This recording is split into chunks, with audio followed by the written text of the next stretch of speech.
Tenemos un invitado excepcional, un candidato, un ex candidato, un precandidato. Y nosotros quisiéramos pedirle excusa a nuestro invitado, porque quisiéramos una reflexión que a año y 3 meses de las elecciones, yo creo que es útil hacerla, porque después, en medio del lío y furor electoral, va a ser difícil tener la oportunidad de conversar con esta persona. Y nosotros queremos guardar esta participación para más adelante. Resulta que la República Dominicana en el año 2008 va a tener la elección de su tercer presidente en este siglo. Hipólito Mejía, Leonel Fernández y el próximo que será electo el 16 de mayo. Estamos en pre-campaña para elegir los candidatos de los diferentes partidos.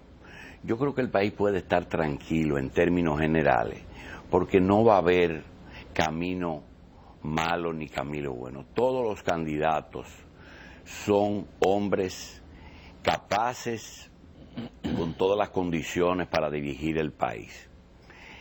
El PRD el próximo domingo, creo, va a llevar a cabo su convención y se va a debatir entre una dama que yo creo que pudo haber sido la primera mujer presidenta de la República Dominicana, pero debido justamente a lo que vamos a decir, las condiciones y el momento, parece que le va a resultar difícil. Va a competir con un empresario, con un profesional, en que por todas partes respira eficiencia. Si yo fuera un miembro de ese partido, el domingo, yo no tuviera duda y me decidiera por Miguel Vargas. Pero como yo no voy a votar, eso no tiene importancia. En el caso del Partido Reformista, hay una figura que es quizá la decencia hecha persona, que se trata de Eduardo Estrella. Y Eduardo Estrella tiene que competir con otros candidatos que quizás no tengan su imagen, pero tienen otras cosas que tiene la política, que quizás le dificulte un poco enfrentar los dos grandes destructores desde el punto de vista mecánico de la política dominicana. En el caso del Partido de la Liberación Dominicana, tenemos un presidente que en más de una ocasión lo hemos calificado de que es un Rolls Royce. Como presidente, yo creo que Leonel Fernández tiene una trayectoria que nadie puede decir que no es un gran presidente y uno de los grandes presidentes de América en este momento, con un conocimiento amplio de todo. El presidente Fernández llega por segunda vez al poder y está adornado de condiciones, de experiencia, de partido, etcétera, que podría pensar, y creo que ha cometido ese error, el repetir. Y lo va a hacer frente a una persona que ambos, yo creo que se deben sentir muy incómodos en esta posición de tener que competir dos personas que se han pasado su vida política luchando juntos y del mismo lado.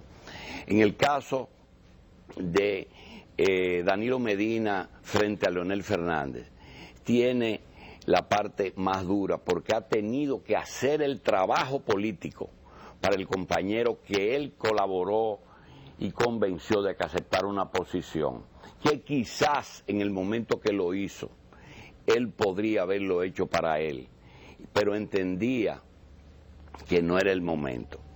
Luego vino el tema de Hipólito Mejía, en que el PRD tenía 14 años fuera.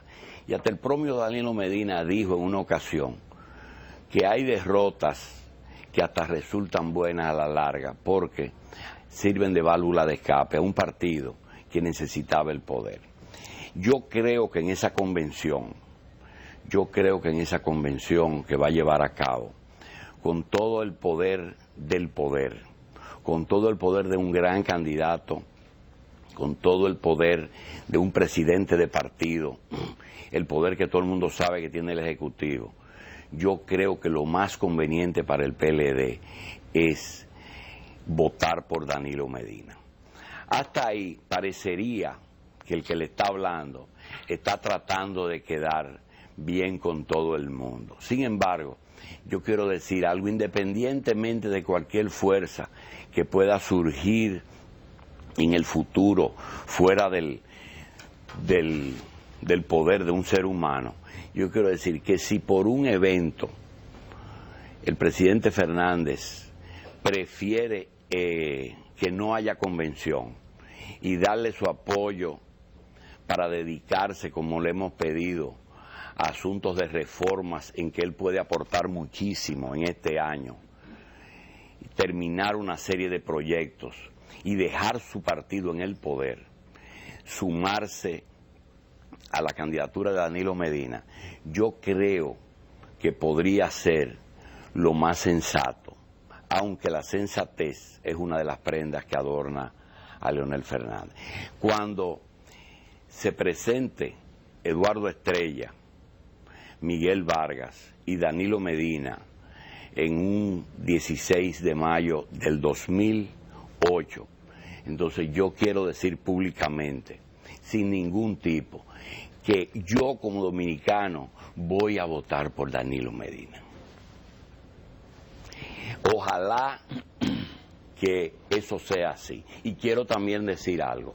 Y si es Leonel Fernández, voy a votar por Eduardo Estrella o por Miguel Vargas. Está dicho, está grabado y está guardado. Yo quiero agradecerle al licenciado Danilo Medina su presencia aquí.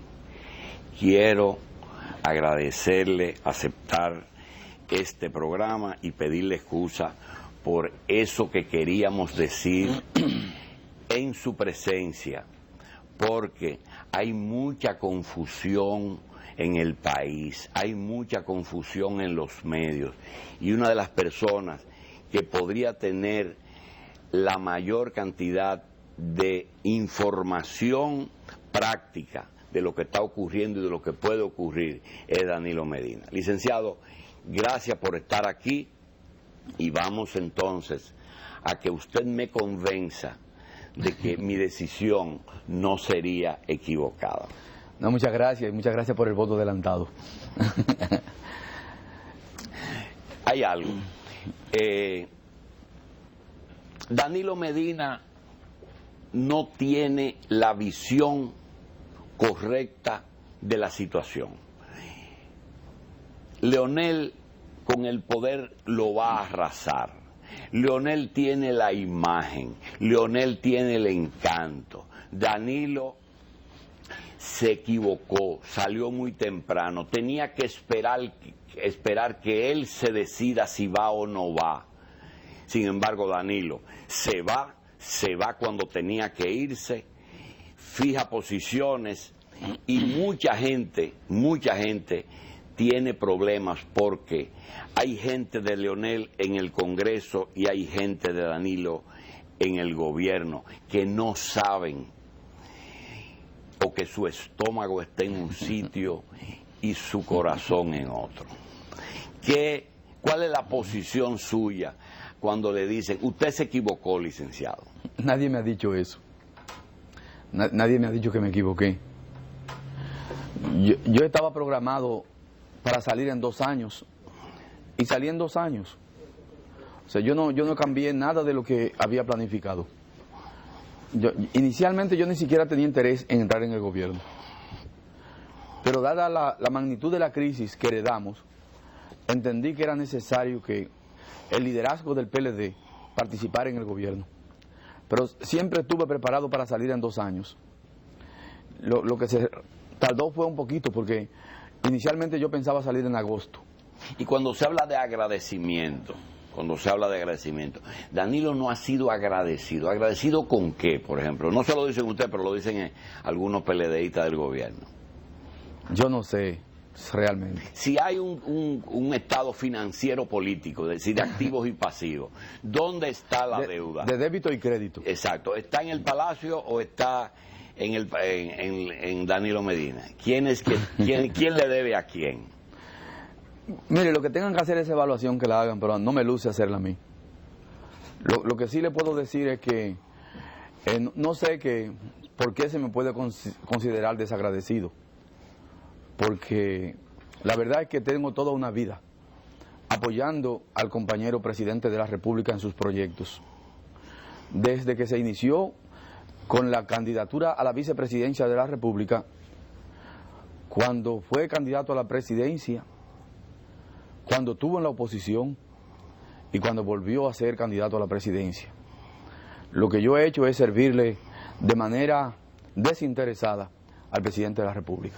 Hay algo que me consta y es que hay trabajos políticos que, aunque no pueden ser calificados de inadecuados, a veces no son muy ortodoxos, y usted le toca o le ha tocado tener que hacer trabajos en favor de las dos candidaturas de Leonel Fernández que quizás él no hubiera hecho para él mismo, y que hoy a usted le están pasando cuenta de cosas que usted hizo para él y esa gente están con él. Eso es así, en algunos casos. Todo lo que hice para el presidente de la República siempre fue transparente.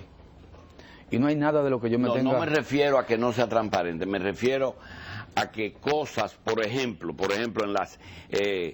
usted venció a alguien en unas elecciones, eso no es un problema. Jaime David perdió una convención, no me refiero a él. Pero hay personas que pueden pensar que su situación está diferente en el partido por una labor que se hizo desde o a nombre de Leonel Fernández. No, bueno, la política es resultado.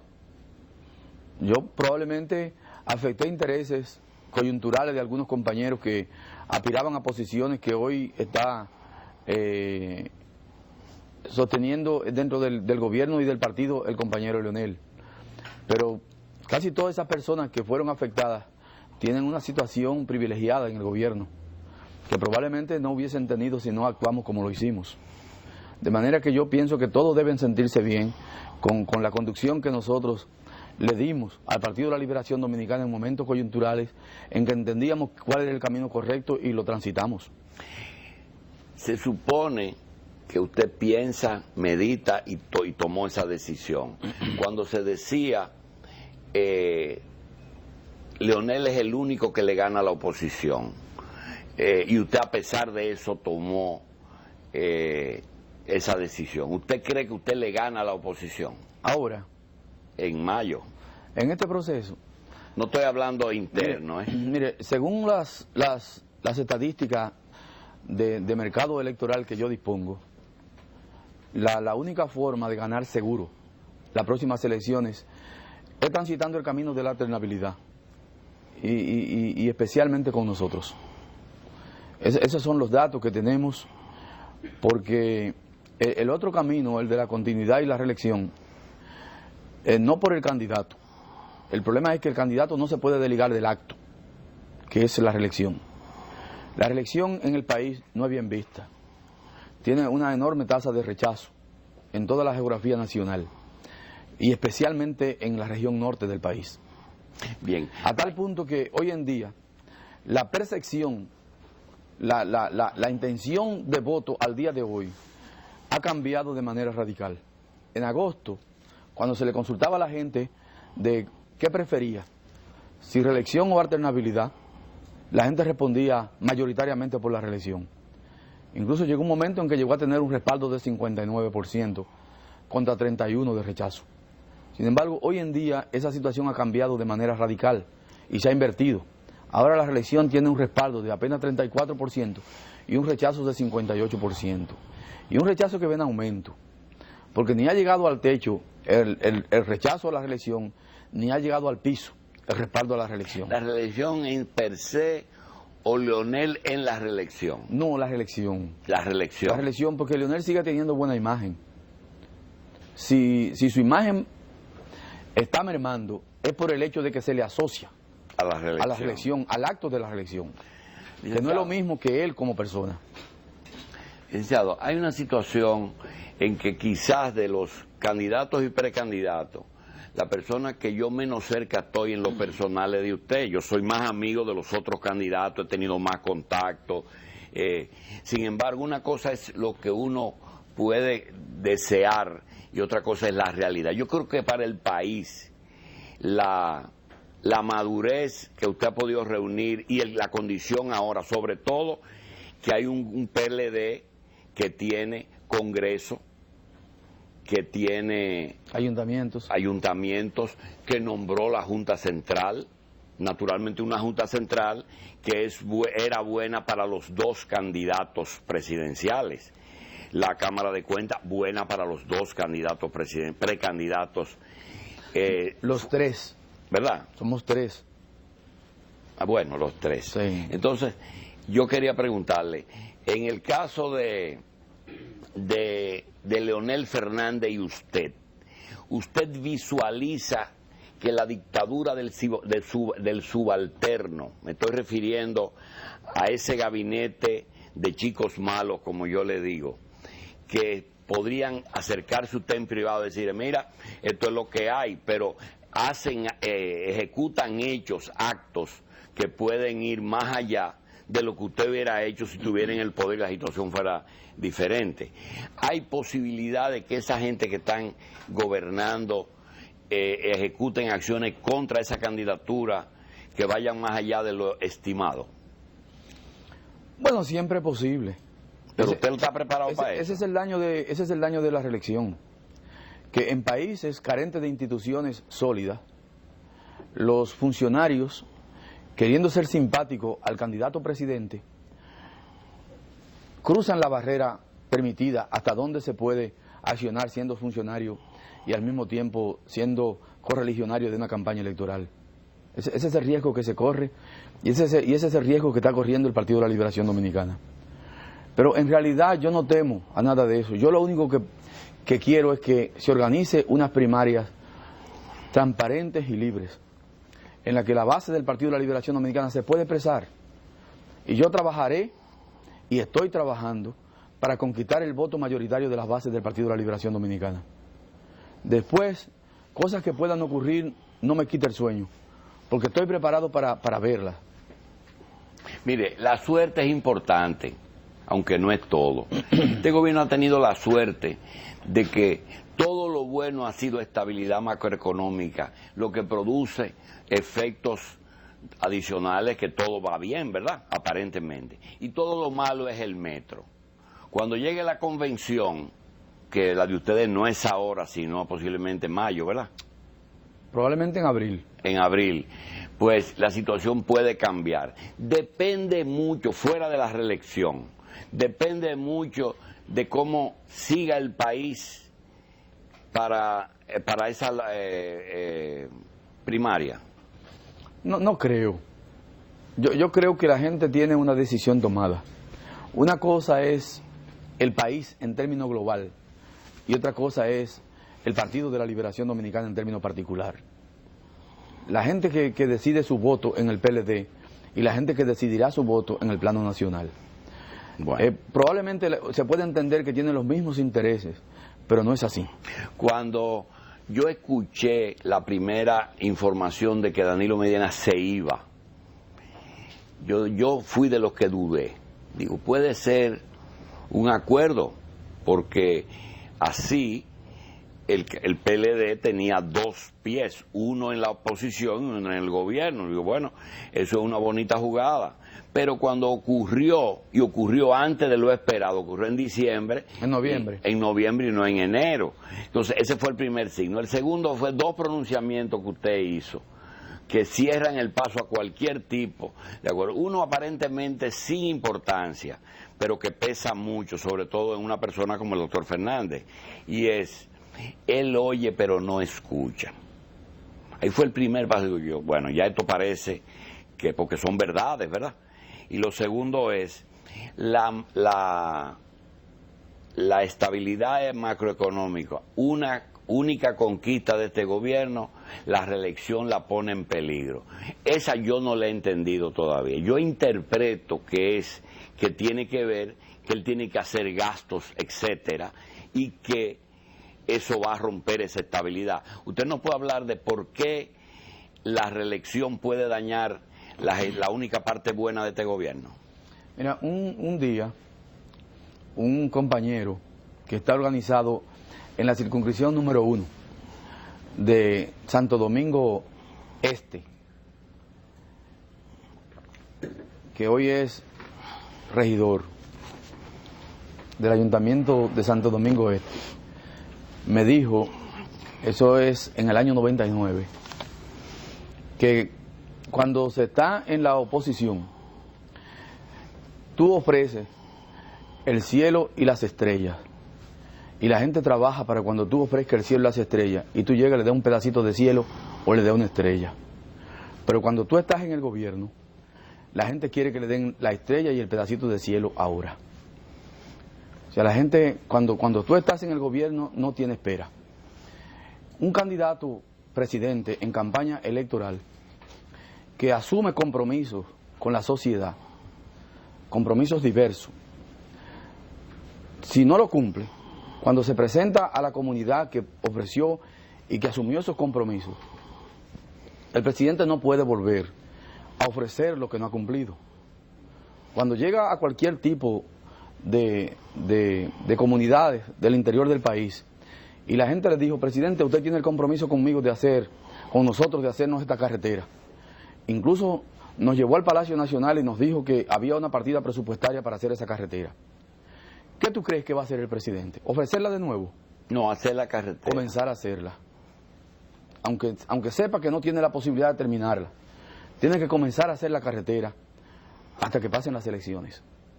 Y eso va a ocurrir en todos los puntos del país. ¿Y hay muchas ofertas en ese sentido? Muchísimas. ¿Usted estaba ahí? Sí, yo estaba ahí.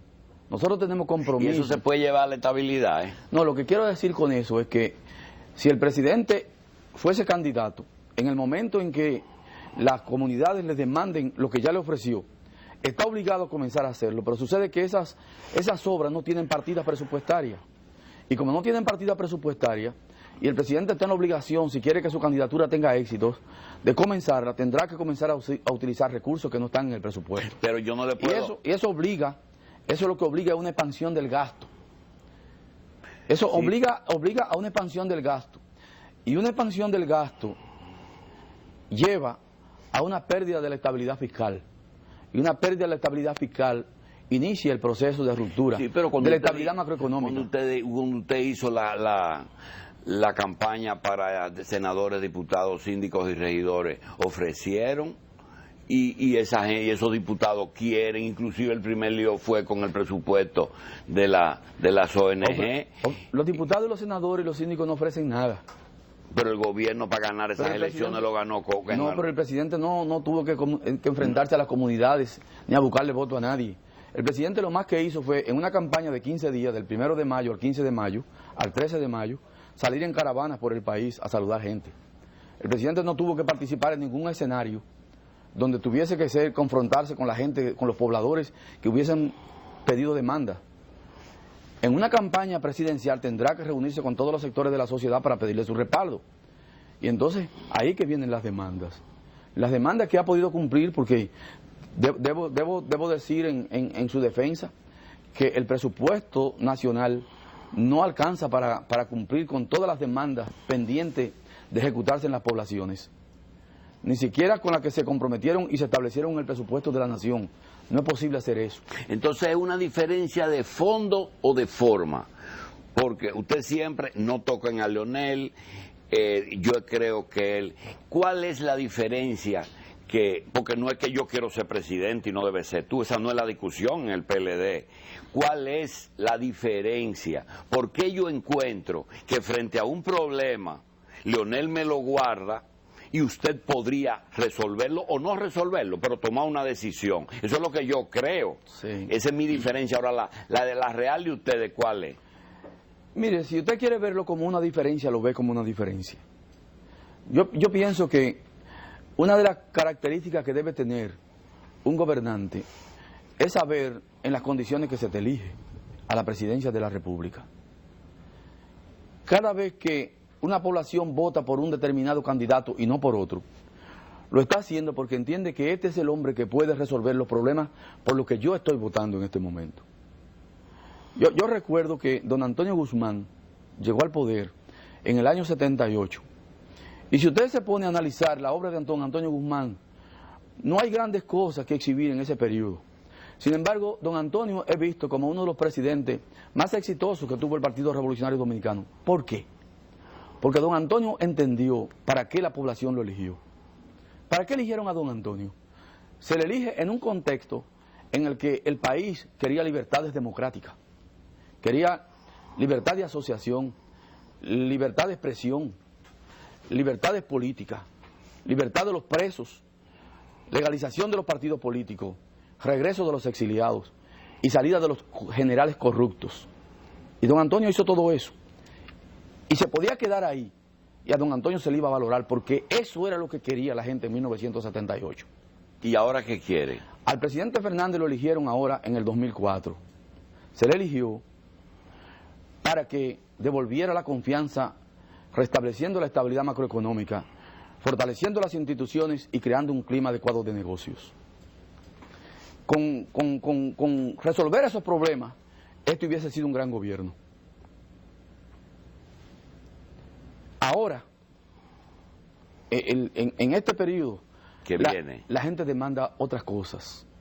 La gente demanda que una vez estabilizada la situación macroeconómica y de vuelta a la situación anterior de crecimiento sostenido de la economía, la gente ahora quiere que el crecimiento le llegue, que el crecimiento de la economía le llegue. Y entonces, el próximo gobernante tendrá que tener la visión de saber que la población tiene demandas insatisfechas.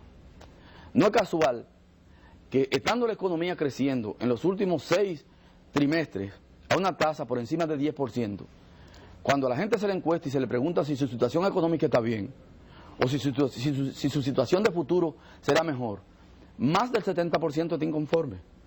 Porque la gente entiende que el beneficio del crecimiento económico no le está llegando. Y entonces el próximo gobierno tiene la responsabilidad de establecer un modelo de política económica que haga posible que a la gente le llegue el privilegio del crecimiento económico. Y yo entiendo que en esa dirección es que se tiene que pensar el próximo gobernante. Yo he establecido los ejes fundamentales en los que debe descansar un modelo de desarrollo económico que pueda definirse como un desarrollo económico con equidad social. Y entonces, en esa dirección, tal vez se pueden situar lo que pueden ser diferencias con este gobierno que le ha tocado la responsabilidad de hacer unas cosas y el próximo gobierno que tendrá la responsabilidad de hacer otras. Yo siento que aquí hay que crear las condiciones para hacer que la economía crezca y que la economía produzca la fuente de empleo, para que el bienestar del crecimiento le llegue a millones de dominicanos que carecen de un empleo, a millones de dominicanos que viven en la pobreza, en la exclusión y la marginalidad, que se resuelvan problemas que son fundamentales e históricos de muchísimos dominicanos. Y yo creo que tengo la visión correcta hacia dónde debe dirigirse las inversiones públicas para hacer posible que la economía crezca, creando las condiciones para incrementar el bienestar a gente que están excluidas de la sociedad en el día de hoy. Hay muchas cosas que pueden cambiar cualquier programa de gobierno. Todo el mundo sabe que todos los programas de gobierno le cambian la fecha y le ponen una que otra cosa. Sin embargo, la época es difícil. Y cuando se dice salud, educación, recursos naturales, inversión en la gente, ya el dominicano que vota es más inteligente que eso y detecta inmediatamente un discurso demagógico. Hay que hablarle en vez de macro, micro. Es decir, ¿qué tú vas a hacer para cobrarme impuestos y yo poder producir para pagarte los impuestos? Porque hasta ahora solamente un lado es que ha producido.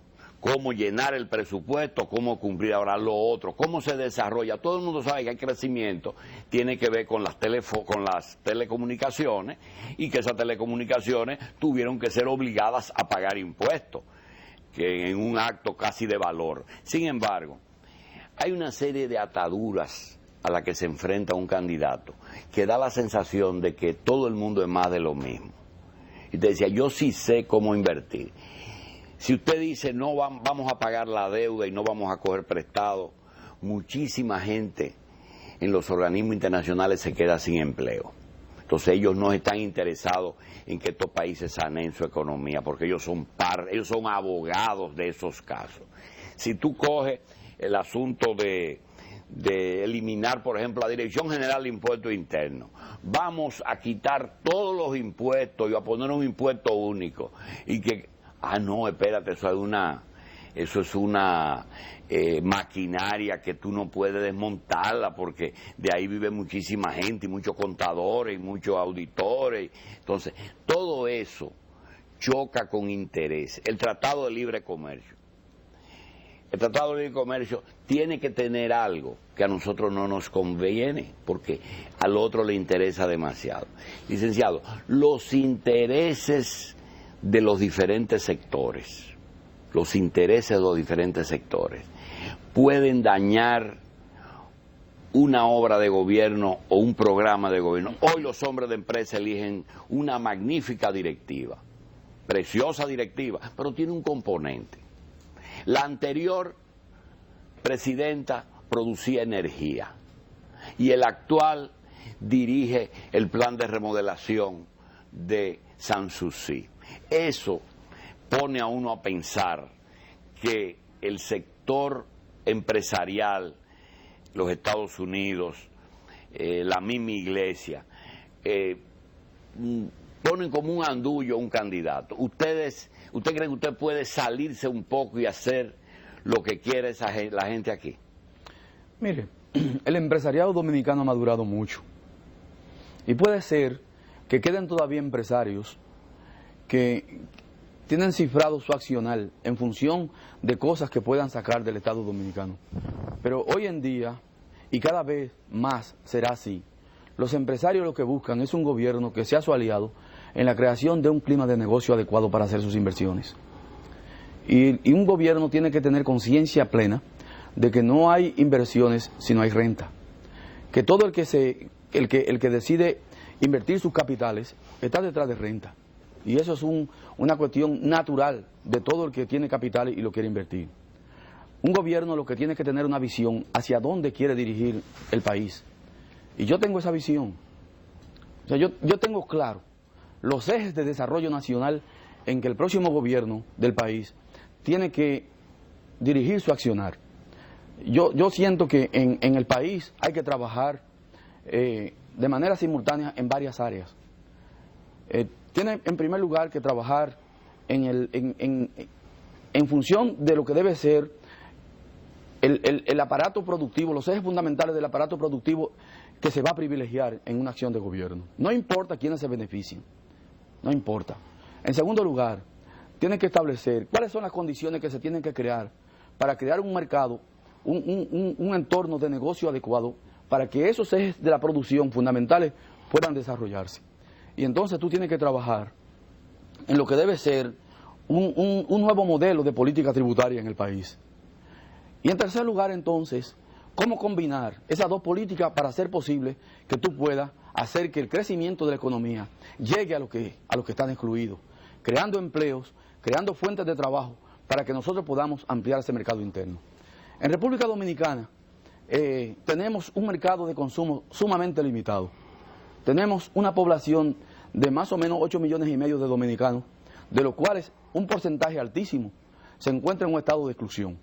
De tal manera que tal vez la mitad de esa población reciben ingresos para mantenerse ellos y mantener la otra mitad de la población que no tiene ningún ingreso. Entonces tú tienes que ir creando las condiciones para hacer posible que ese segmento de la población que no demanda bienes y servicios comience a demandar bienes y servicios para que tú impulses el resto del aparato productivo nacional. Porque no es posible desarrollar un país con un mercado tan limitado a menos que tú no tengas un fuerte vínculo con el mercado exterior. Entonces, yo he establecido, yo estoy preparado para establecer hacia dónde vamos a dirigir las inversiones públicas, las acciones del gobierno para hacer posible que se cree ese marco que impulsen el aparato productivo nacional. Pienso que hay 4 ejes fundamentales en el que el gobierno debe trabajar. Número 1, turismo. Número 2, agropecuaria. Número 3, MIPYMES y 4, industria. Y yo quiero, si me permite, explicarte qué por cómo quiero yo dinamizar esos 4 sectores de la economía. Porque eso es lo que tiene que tener pendiente un gobernante. República Dominicana tiene el privilegio de tener hoy un sector turístico pujante que no ha llegado ni siquiera al 50% de lo que es su potencial de desarrollo. En República Dominicana estamos ahora mismo recibiendo... Pero no estamos saturados. No, para nada. En República Dominicana estamos ahora mismo recibiendo aproximadamente 3.6, 3.8 millones de turistas al año. ¿Es suficiente eso para desarrollar el mercado de consumo en República Dominicana? No. ¿Tenemos posibilidad de incrementarlo? Total. Entonces, el papel del gobierno, tan pronto comience la nueva administración, es pactar con el empresariado nacional, especialmente el que está ligado al sector turismo, con los partidos políticos, un acuerdo de largo plazo, de alrededor de 10 años, para hacer posible que a la República Dominicana, en vez de tener 3.6 o 3.8 millones de turistas en el país, lo llevemos a 10 millones de turistas. Y en el momento en que llevemos el número de visitantes a 10 millones, vamos a duplicar la población dominicana y vamos a tener entonces 20 millones. Sí, pero antes de que usted pase a otro sector. Déjame darte la idea. Turismo. En turismo. Turismo, déjame darte... No, en la población en general. No, me refiero... Usted va a seguir con turismo. Déjeme terminarle la idea. Si nosotros logramos pactar eso, aquí se va a duplicar la población de 10 millones de dominicanos y 10 millones de visitantes, tendríamos la posibilidad de producir para 20 millones. Ya un mercado de consumo de 20 millones es totalmente diferente a un mercado de consumo de 3.8, de 5 millones, totalmente diferente. Aquí hay muchas empresas instaladas en el país que ni siquiera pueden producir a su capacidad instalada porque el mercado no lo permite. Entonces, tú con turismo, en esas condiciones, y sabiendo que turismo es el sector que tiene el mayor nivel de eslabonamiento productivo hacia adentro, porque turismo tiene la capacidad de encadenarse con el resto de la economía nacional de manera fundamental. Más que la remesa. Más que la remesa, más que todo. La remesa es simplemente un dinero que llega para gastarlo. Turismo enlaza al resto. Si crece en el número de habitaciones, se dinamiza la construcción. Entonces, si nosotros decimos, vamos a tener aquí en vez de 3.6, 10 millones, el país se va a planificar para duplicar el número de habitaciones hoteleras. Y entonces vamos a dinamizar el sector construcción, que es el sector por excelencia para crear empleos inmediatos. Pero al mismo tiempo nosotros vamos a crear un mercado interno, porque si aquí llegan 10 millones de turistas, nosotros podemos entonces hacer un diseño con el sector agropecuario para alimentar esos 10 millones en el tiempo que están aquí. Porque esos 10 millones de turistas van a demandar arroz, carne, vegetales, huevos, leche, que pueden ser producidos en República Dominicana. ¿Por qué no se está consumiendo? Y usted lo sabe, porque usted ha tenido que importar carne. Porque nosotros no estamos produciendo con los estándares de calidad para producir bienes alimenticios que demandan personas procedentes de países desarrollados.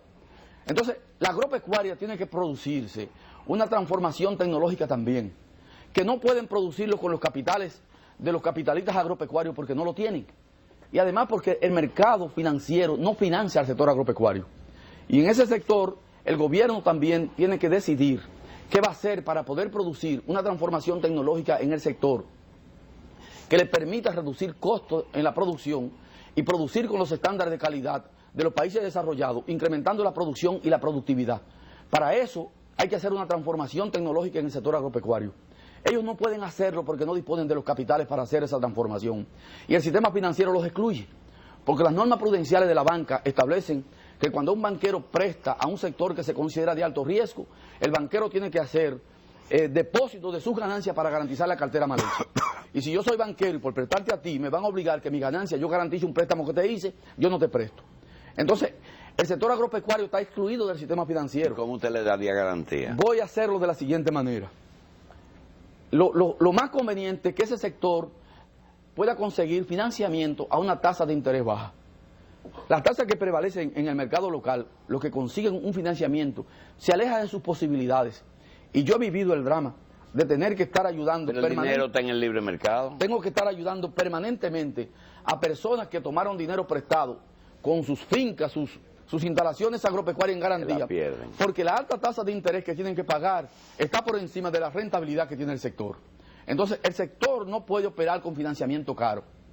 para que el sector pueda operar, yo tengo que decirles, señores, Asociación Nacional de Ganaderos, Asociación Nacional de Productores Agrícolas o Junta Agropecuaria, yo estoy dispuesto a darle aval soberano del Estado para que ustedes puedan buscar financiamiento fuera de la República Dominicana.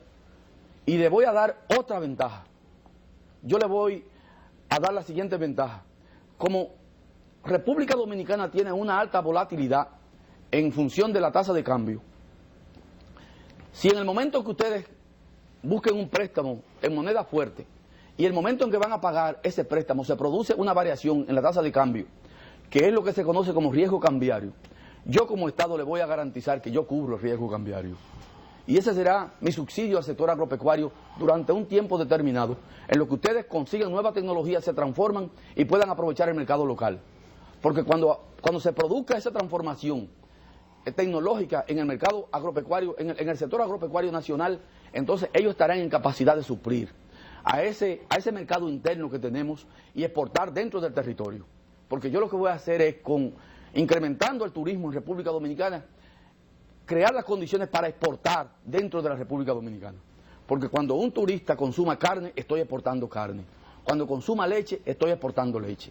Cuando consuma arroz, estoy exportando arroz. Y entonces, el otro sector que yo debo privilegiar es la micro, la pequeña y la mediana empresa. Y yo voy a establecer un sistema de apoyo al desarrollo de la micro, la pequeña y la mediana empresa en varias canastas. Una canasta para la mediana y una canasta para la pequeña empresa. Y para el sector de los microempresarios, que son los excluidos de la sociedad, los últimos que van a conseguir puestos de trabajo son ellos, voy a trabajar conjuntamente con ellos para establecer una mentalidad empresarial, aunque sea a través de la microempresa en el país, estableciendo lo que dije en la campaña pasada, creando el Banco de los Pobres para financiar con crédito de palabra al sector de los microempresarios que está constituido por los más pobres de los pobres.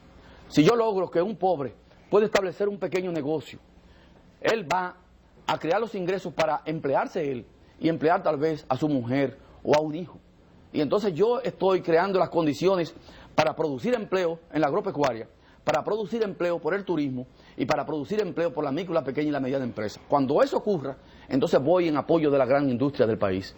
Porque las grandes industrias no están en capacidad de producir a toda capacidad porque hay un mercado que no responde a una producción en gran escala.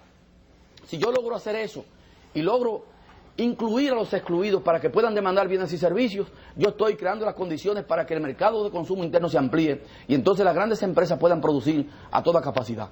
Ahora, hay algo que yo debo hacer para que todo esto pueda funcionar y es que aquí se requiere de una reforma fiscal integral que no solamente revise el problema de los ingresos, sino también el lado del gasto. Yo siento que un país tiene que determinar en qué momento sus gastos en determinadas áreas se pueden incrementar y en cuáles no.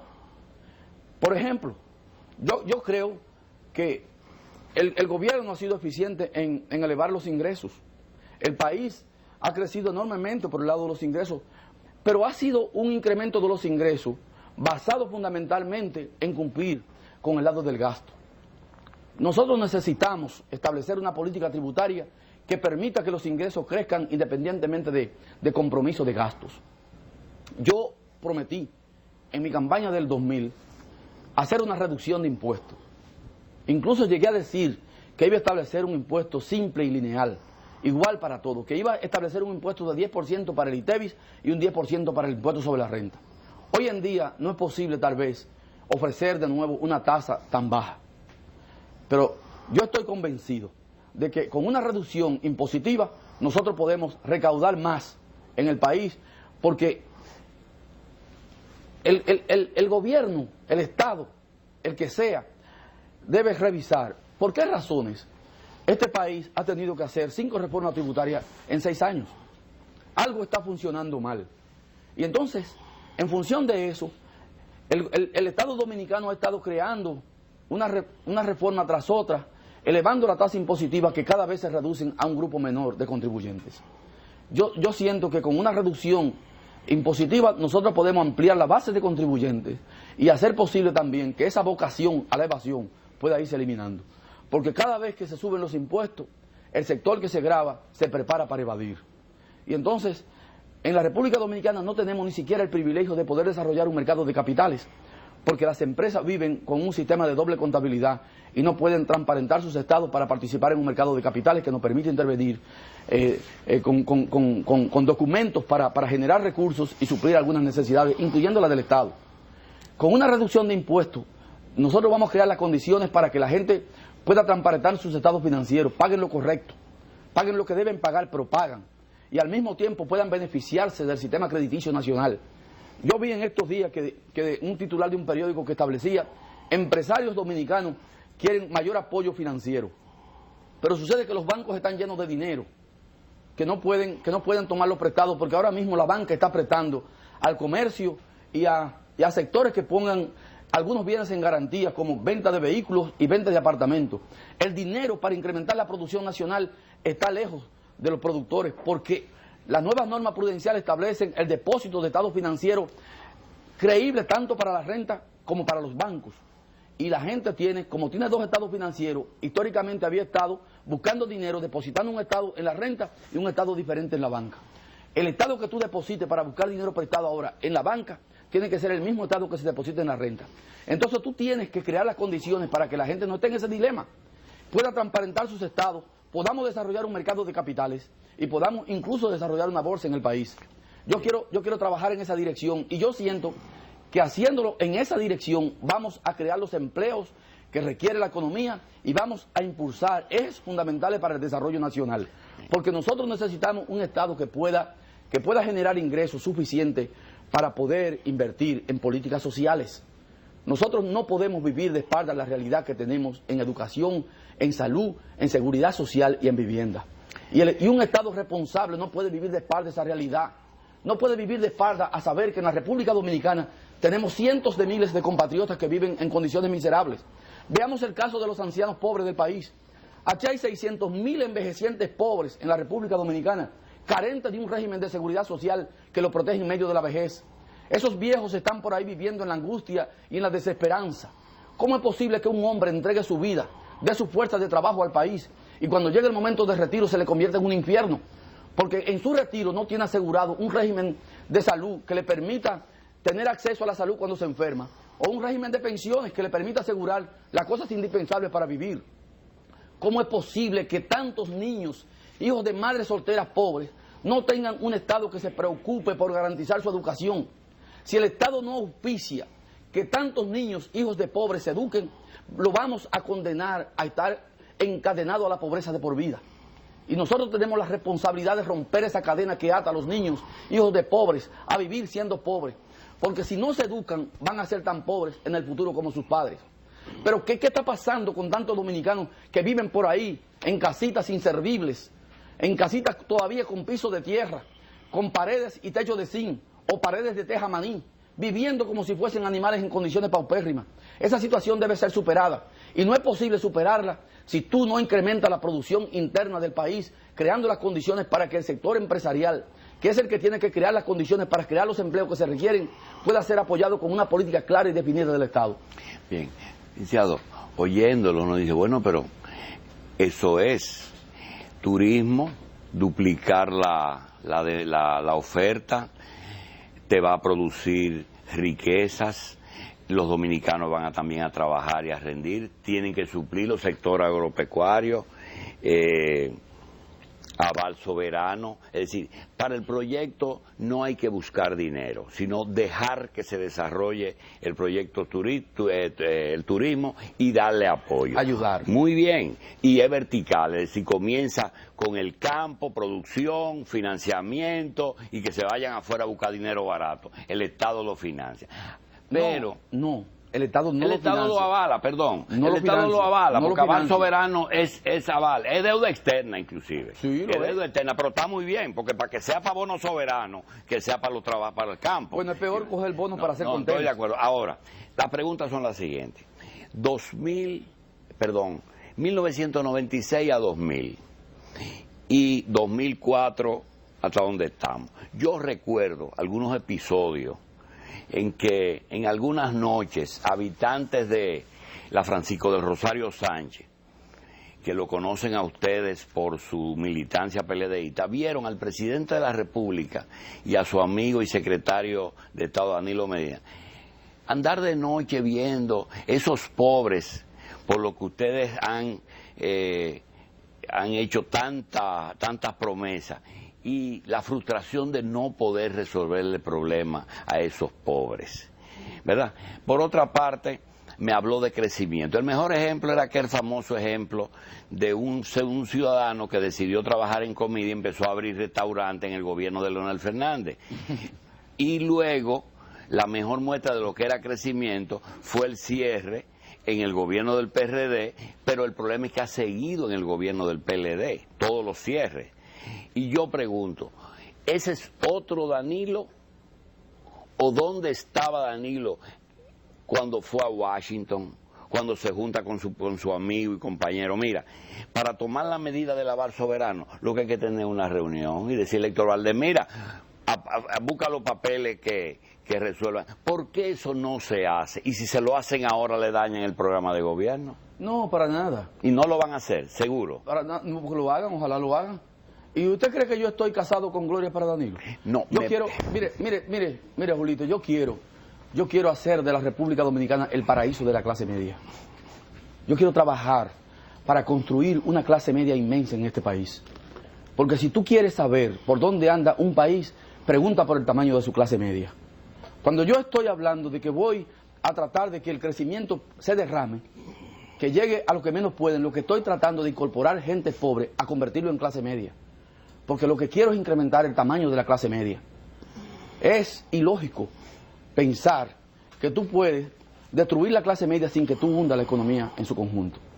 Entonces, mi diseño fundamental de política económica está dirigido a crear una gran clase media. ¿Y cuál fue la razón de que su gobierno no hizo nada de eso? Yo te acabo de decir que cada vez que un gobierno se elige, tiene que saber para qué se le eligió. Y yo entiendo que este gobierno fue elegido para devolver la confianza, para fortalecer las instituciones y para establecer la estabilidad macroeconómica.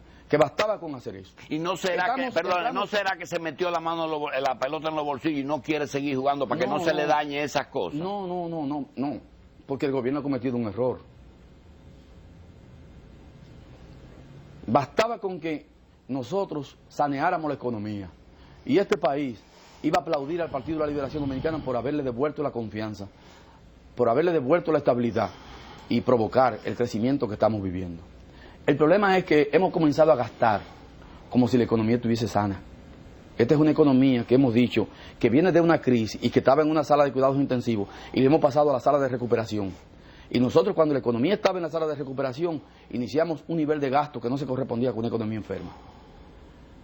Yo pienso que bastaba con consolidar esta conquista que estoy hablando de estabilidad macroeconómica, saneamiento de la economía, fortalecimiento de las instituciones y entonces ir al nuevo programa que debe hacer el segundo gobierno en este periodo del Partido de la Liberación Dominicana. Pasaste muchos años en reuniones del PLD, vanguardia, las ideas, la filosofía del profesor Bosch. A veces hace que se pierdan algunas experiencias. Usted dice, el empresario dominicano preparaba 2 estados financieros, uno para la renta y otro para el banco. No, preparaba 4 estados. Preparaba el estado para él, el real. Uno para el banco que le preste diciendo que él está muy bien. Uno para la renta diciendo que había perdido mucho. Y otro para sus compañeros accionistas para engañarlo. Sí, bueno, entonces, pero son 4. Pero un gobierno lo que tiene que entender por qué se hace eso. ¿Por qué los empresarios corren el riesgo de hacer esto? ¿Por qué esa práctica? Porque hay un modelo que lecciona profundamente a los que pagan. Y entonces tú tienes que crear las condiciones para que esas personas que paguen y que paguen con gusto. Lo que yo estoy diciendo no es un invento. Rusia quebró su sistema fiscal y su sistema tributario. Y en Rusia, en vez de hacer una reforma para incrementar la tasa y cobrar más, lo que hicieron fue que bajaron la tasa. Y cuando bajaron la tasa, el sistema tributario respondió. En el primer año crecieron un 24% y en los 3 años siguientes duplicaron los ingresos de Rusia. Empiezan a coger prestado para cambiar los dólares. No, en Irlanda se hizo lo mismo. Irlanda pasó a ser una economía del tercer mundo, a ser una de las economías con mayor ingresos per cápita, porque el final de cualquier modelo de política económica es el bienestar de la gente. Tú no haces nada con establecer un modelo de política económica si al final termina empobreciendo a tu gente. El modelo económico exitoso es aquel que luego de aplicarse incrementa el ingreso per cápita de sus ciudadanos. Y eso está pasando en Irlanda después de haber producido una reducción impositiva. Los ciudadanos de Irlanda tienen hoy en día uno de los mayores ingresos per cápita de Europa. Y entonces se ha demostrado que el problema de altos impuestos no es lo que resuelve el problema inmediato de una economía. Bien, licenciado, lo que es bueno para la moneda no es bueno para la economía a veces. Es decir, a veces hay que amarrarla para que no busque. Eso lo saben, sobre todo usted que también es economista. Pero hay algunas cosas que se han quedado. Una es quien haga las cosas. En una época daba la impresión de que en el palacio había un rey que no se podía ver y un primer ministro que resolvía todos los problemas o no los resolvía, pero usted, ¿a quién tú vas a ver? A Danilo. Y el presidente se deja para altas instancias, era como una suprema de poder. Pregunto, ¿usted entiende que un gobierno se hace solo o que hay que tener ministros y secretarios que sepan para dónde va el gobierno? Un gobierno se hace con un plan. Y usted, como presidente de la República, pone en marcha ese plan. Y el ministro que se salga del plan, usted lo saca. Usted tiene que tener un plan y una dirección. Y tiene que darle día a día. Usted tiene que estar enfocado. Yo quiero hacer esto en estos 4 años. Y yo voy a nombrar este equipo para que me ayude a hacer este plan. Muy bien, el equipo. Si Perdóneme. Si el plan no funciona, se revisa. Muy bien. Uno de los problemas que tiene la oposición de ustedes es que no puede mostrar su equipo de trabajo. Porque todo el mundo visualiza un acuerdo final en que Fello Suberví, Milagro, toda esa gente van para el gabinete. El problema de los gabinetes es que a veces se los reparten antes de tiempo. Mi pregunta es, un supuesto gobierno de Danilo Medina tiene suficiente equipo fuera de ese gobierno para hacer un gabinete eficiente, trabajador y que le dé seguimiento a ese programa que usted menciona? Mira, una de las condiciones fundamentales para ejecutar un plan es que tú tienes que diseñar un plan que tenga un hombre para cada puesto y un puesto para cada hombre. De lo contrario, el plan... Pero ¿hay en el PLD un hombre para cada puesto? Claro que lo hay. Y lo hay en el país. Lo que tú tienes que tener es la voluntad de ejecutar un plan. Bien. Licenciado, cuando se hace un programa como el de turismo, que me encantó, vamos a duplicar las habitaciones, vamos a aumentar la producción y vienen los empresarios turísticos, como parece fueron donde el presidente Mejía, dijeron, mira, aquí están los cuartos de la campaña. Ahora, 2 condiciones. Número 1, no queremos más habitaciones porque nosotros queremos servirnos con la cuchara grande. Y segundo, la tasa hay que deslizarla un poquito para nosotros beneficiar. ¿Qué le diría ese candidato que recibe un saco para que sea presidente? No, mira, si aquí el turismo lo que está en un proceso de expansión. Y si no se expande más rápido por las trabas que tiene el mismo sistema. Yo incluso he hablado del establecimiento de una ventanilla única en el Palacio Nacional para apoyar el desarrollo turístico nacional. Cada vez que un funcionario me esté tumbando una inversión en turística necesaria para el país, porque se tarda 6 meses en dar una certificación de cambio de suelo, ese funcionario está de más. Usted tiene que trabajar con la gente que estén comprometidos con un plan de desarrollo. Yo no creo que los empresarios turísticos están buscando tonterías de súbeme la tasa de cambio, no me la suba. La gente lo que quiere es un clima adecuado para negocios. Y un plan de gobierno tiene que tener como eje fundamental la creación de ese clima adecuado para hacer negocios. Y un gobierno tiene que establecer ese clima adecuado para hacer negocios, porque los empresarios no son aventureros ni son locos. El capital va allí donde tiene seguridad que va a conseguir renta. El capital no anda de aventura, los que andan de aventureros son los que no tienen nada. Pero la gente que ha conseguido capital, que tiene dinero, invierte donde está seguro que va a tener renta. Y un gobierno tiene que estar claro en eso. Tú tienes que crear condiciones de seguridad para hacer las inversiones que se requieran. Y al mismo tiempo tienes que estar en capacidad para saber cuáles son inversiones extranjeras buenas e inversiones extranjeras malas. Porque también eso hay que verlo. Yo veo una locura por las inversiones extranjeras, pero tú tienes que saber distinguir cuándo una inversión extranjera beneficia al país y cuándo no le beneficia. Eso hay que tenerlo en cuenta también. Bien, yo sé que en un cierre de campaña, en un debate entre usted y Miguel Vargas, el país va a entender quién tiene la solución práctica de las cosas. Ahora, el problema no es el PRD ahora, el problema es el Partido de la Liberación Dominicana. ¿Quién tiene los organismos de una organización tan difícil como esa? Pero que usted la conoce más que el presidente del partido. Segundo, el gobierno es el gobierno y el presidente lo sabe. El dolor más grande que tiene Leonel Fernández es que usted lo ha puesto a trabajar demasiado. Porque ahora tiene que hacer el trabajo de él y el suyo. Lo tercero es el gabinete, ese gabinete ávido de operaciones, de negocio, de metro, de todas esas cosas. Está dispuesto a echar el pleito con usted y con quien sea. Y el Congreso, con esas cosas que usted le dice a su gente sigan, o cuando alguien viene y le ofrece una obra pública para que cambie de bandería a ese diputado. La pregunta es si todo eso está bien. Energía, ¿la misma política de este gobierno o usted tiene alguna formulita? Mire, ese es un tema engorroso, porque ese es el otro tema en el que hay que trabajar. No es posible desarrollar el país con un sistema energético malo, deficiente, precario y caro. El gobierno entrante tiene que, iniciando el gobierno, si en estos 2 años que quedan, estos meses que quedan, año y medio o año y 8 meses que quedan de gobierno, no se pone en marcha un plan que vaya en la dirección de resolver el problema de energía, el próximo gobierno tiene que implementar un programa en esa dirección que resuelva de golpe y porrazo el problema energético del país.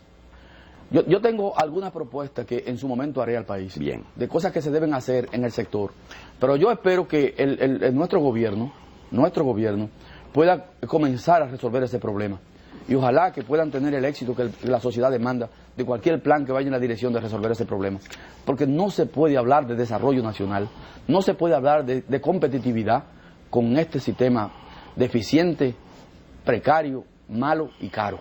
Yo creo que hasta para usted es difícil en su propia familia referirse al presidente, porque tiene que estar diferenciando el amigo, el compañero, pero hay alguna cosa que es la política y hay que darse cuenta que es una diferencia que no es personal, es una diferencia de hacer las cosas. El presidente, ¿qué debe entender en este momento si usted tiene la oportunidad de razonar con él? Debe entender que la búsqueda de un tercer periodo le va a hacer mucho daño. Daño al partido, daño personal a él y daño al país. Que él no tiene necesidad de terminar mal. Él ha hecho 2 gobiernos, un primer gobierno muy bueno, un segundo gobierno que puede ser todavía... Y está bueno tiempo también. sin doblar el brazo. Tiene tiempo y no quedaría mal diciendo no yo... Porque si él no ha dicho públicamente todavía que... Está hoy dijo que el león se soltó, ¿cómo que sí, no bueno, dijo públicamente? Tiene el apetito. Ya, hasta ahora, hermano. Lo tiene y ha dado las señales de que quiere comer. Bien, pero no más de ahí. No ha comenzado a comer todavía. Bien. ¿Usted cree que eso, si él lo hace, lo beneficia o lo perjudica? ¿A quién? A usted. ¿Si hace qué? Si el presidente cede, dice, yo me sumo a la campaña de Danilo Medina, ¿lo beneficia? Pero ven acá, Julito. Le estoy preguntando. Vamos a suponer que él diga, me convencieron, yo estaba equivocado, estoy con Danilo, ¿qué pasa? Si eso ocurre, yo soy presidente de la República. Porque el único obstáculo que yo tengo para ser presidente son las primarias internas. Pero yo estoy absolutamente convencido de que yo no pierdo estas elecciones.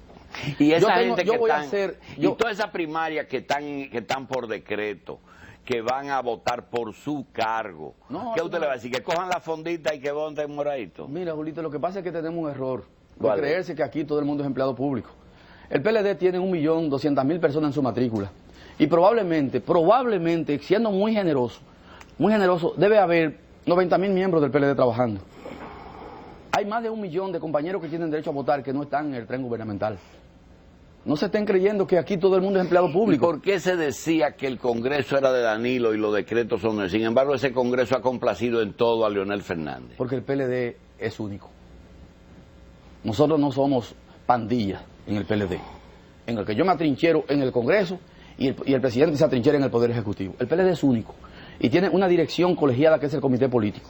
La fracción parlamentaria del Partido de la Liberación Dominicana la dirige el comité político. Y el comité, esa fracción parlamentaria obedece a las directrices que emanan del comité político. Y nosotros no estamos locos para entrar en un problema de indisciplina dentro del partido que lleve al traste con la destrucción del Partido de la Liberación Dominicana. Nosotros lo que queremos es un partido fuerte y sólido, con una sola visión, porque eso es lo que hemos vendido al país y eso es lo que tenemos que seguir defendiendo. Independientemente de que usted pueda tener mayor o menor simpatía en el Congreso, mayor o menor simpatía en los ayuntamientos. Hay líneas que son fundamentales, que son de partido y todo el mundo tiene que obedecerlas. Bien, va a ocurrir que después de la convención del Partido Revolucionario Dominicano y antes de la convención del Partido de la Liberación, va a haber un proceso de reforma constitucional a la que yo he propugnado porque Leonel Fernández la dirija sin ser candidato, porque así no tiene que andar en la jipeta y no tiene que hacer, sino ocuparse de Agripino y esas cosas con opinión. ¿Usted tiene algunos asuntos que considera que son importantes que tomen en cuenta en esa reforma? Mire, lo primero es que hay una comisión presidencial sí, pero usted que está trabajando en el muñeco de esa reforma. Y esa comisión está consultando a la población. Yo me imagino que una vez termine la consulta a la población, se va a consultar al liderazgo político nacional. Porque no es posible pasar una reforma sin llegar a un acuerdo entre las fuerzas políticas del país. Y el PLD es un eje fundamental. Al PLD todavía no se le ha consultado del contenido de esa reforma. Bueno, eso es lo que pasa, no se le ha consultado al Congreso, Reinaldo Pared lo dijo, y ahora usted dice que al PLD no se le ha consultado oficialmente. Pero no se ha enviado al Congreso. Pero no hay que primero oír deje que agoten el primer nivel de esa reforma. Me imagino que el segundo nivel debe ser los partidos y el tercer nivel el Congreso. Ya, usted dijo ahora mismo que el PLD no es una pandilla. ¿Usted no cree que al PLD le corresponde hacer una reforma de una constitución que no haya que ponerle la mano en mucho tiempo? Yo creo que sí. Y le corresponde participar en el diseño de esa reforma. O sea, esa reforma tiene que pasar por los partidos políticos. Porque tiene que pasar por los tres partidos. Porque un solo partido no tiene la matrícula suficiente para imponer una reforma. Se necesita de un voto cualificado para evacuar la ley que ordena la convocatoria de la Asamblea Revisora, y en esa ley, que se pasa con las 2/3 partes de la matrícula que nosotros no tenemos, se tiene que establecer los puntos que van a ser discutidos en la reforma. Y por tanto, hay una discusión previa que no se ha dado, que tiene que ser con los partidos políticos, y debe darse. Y yo sé que se dará, porque no es posible pasar esa reforma sin consultar a los partidos. Bien, yo creo que nos quedan la reforma y la energía. Yo creo que el candidato, precandidato presidencial Danilo Domingo nos va a prometer volver antes de la convención del PLD para que nos hable de esas dos cosas. Agradecemos muchísimo que nos trató todos los temas y sobre todo asuntos que confirman nuestra convicción. Gracias. Y muchas gracias por mi apoyo y mi voto adelantado. Bueno, lo reitero, ahora, que no cambie. Digo, y que no cambie tampoco. no tiene por qué cambiar. Sí, yo sé que no va a cambiar. Porque yo estoy muy claro, a menos que... Además no lo voy a defraudar. Ese es el punto. No lo voy a defraudar. ¿Verdad? Si tengo la oportunidad y el privilegio y la ayuda de Dios de conquistar la presidencia de la República, este país no se va a arrepentir de haberme dado su apoyo. Yo quiero decirle algo. Oí un seguidor suyo que dijo algo y quiero decirle que esa no es la esperanza de mucha gente. ¿Cuál es? El de que si ganamos, ganamos. Había un seguidor suyo que es muy efusivo, sobre todo en el play, que dice, si ganamos, ganamos. Da la sensación de como que los gobiernos tienen que ser agradecidos. Yo creo que no, porque eso no es lo que quiere decir con eso. Lo que quiere decir que con una victoria nuestra gana el país. Ya. Muy bien, entonces eso es una interpretación correcta. Licenciado, gracias por estar aquí. Gracias a